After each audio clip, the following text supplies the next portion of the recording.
Amy Goodman. Iraq and Afghanistan veterans gathered in Maryland this past weekend to testify at Winter Soldier. Organized by Iraq Veterans Against the War, the event was modeled after the historic 1971 Winter Soldier hearings held during the Vietnam War. Over the weekend, war veterans spoke of free fire zones, the shootings and beatings of innocent civilians, racism at the highest levels of the military, sexual harassment and assault within the military, and the torturing of prisoners. Although Winter Soldier was held just outside the nation's capital, it was almost entirely ignored by the American corporate media. A search on the Lexis database found no major television network or cable news network even mentioned Winter Soldier over the weekend. Neither did the New York Times, Wall Street Journal, Los Angeles Times, or most other major newspapers in the country. The editors of the Washington Post chose to cover Winter Soldier but placed the article in the local section. On Friday, Democracy Now! Broadcast from Winter Soldier. This week, we play excerpts from the proceedings. We begin with Jon Michael Turner, who fought with the 3rd Battalion, 8th Marines. Good afternoon. My name is Jon Michael Turner. I currently reside in Burlington, Vermont. I served with Kilo Company, 3rd Battalion, 8th Marines as an automatic machine gunner. There's a term, once a Marine, always a Marine, but there's also the term, eat the apple, F the Corps. I don't work for you no more. That was Jon Michael Turner stripping his medals and ribbons from his chest and throwing them into the audience to the applause of attendees at Winter Soldier. Turner then went on to describe some of his time in Iraq. On April 18th, 2006, I had my first confirmed kill. This man was innocent. I don't know his name. I called him the Fat Man. He was walking back to his house, and I shot him in front of his friend and his father. The first round didn't kill him after I had hit him up here in his neck area. And afterwards, he started screaming and looked right into my eyes. So I looked at my friend who I was on post with, and I said, well, I can't let that happen. So I took another shot and took him out. He was then carried away by the rest of his family. It took 7 people to carry his body away. We were all congratulated after we had our first kills, and that happened to have been mine. My company commander personally congratulated me, as he did everyone else in our company. This is the same individual who had stated that whoever gets their first kill by stabbing them to death will get a 4-day pass when we return from Iraq.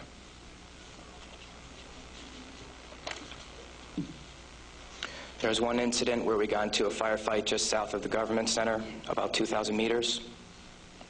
We had no idea where the fire was coming from, and the way our rules of engagement were, pinpoint where the fire is coming from and throw a rocket at it. So with that being said, we still didn't know where the fire was coming from, and an 84mm rocket was shot into a house. I do not know if there was anyone in it. We do not know if that's where the fire was coming from, but that's what was done. Please go to the next image.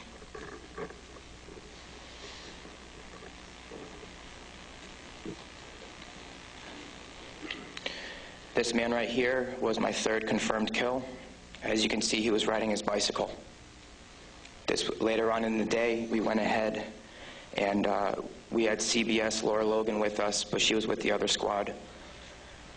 And so she wasn't with us, so myself and 2 other people went ahead and took out some individuals because we were excited about the firefight we had just gotten into, and we didn't have a cameraman or woman with us.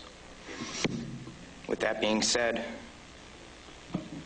anytime we did have embedded reporters with us, our actions would change drastically.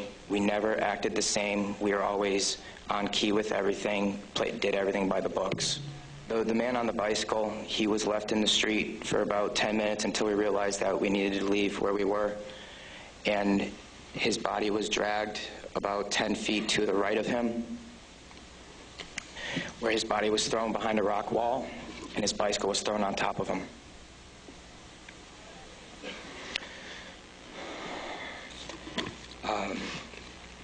House raids. Because we were a grunt battalion, we were responsible for going on several patrols.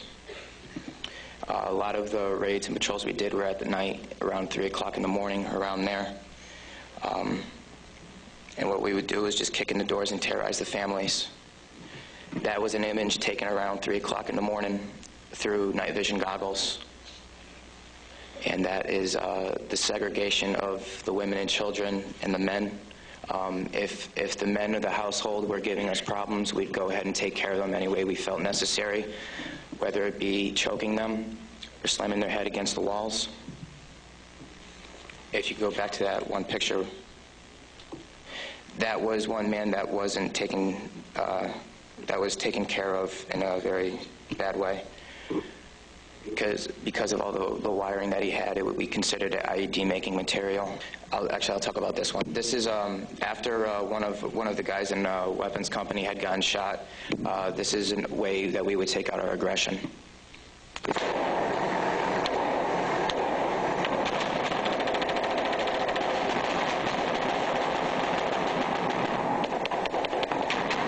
those of you who don't know, it is illegal to shoot into a mosque unless you were taking fire from it. There was no fire that was taken from that mosque. It was shot into because we were angry. Can you please play the next video? With that being said, there's many more stories and incidents for me to talk about, although we don't have the time to. But this just goes to show you that that was the after effect of the tank round. This just goes to show you that everyone sitting up here has these stories, and there's been over 1 million troops that have gone in and out of Iraq. So the possibilities are endless. Next image, please. The reason I am doing this today is not only for myself and for the rest of society to hear, but it's for all those who can't be here to talk about the things that we went through, talk about the things that we did. Next image.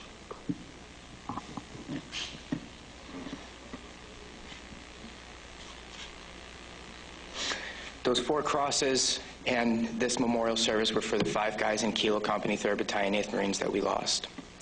Throughout our unit, we had 18 that got killed.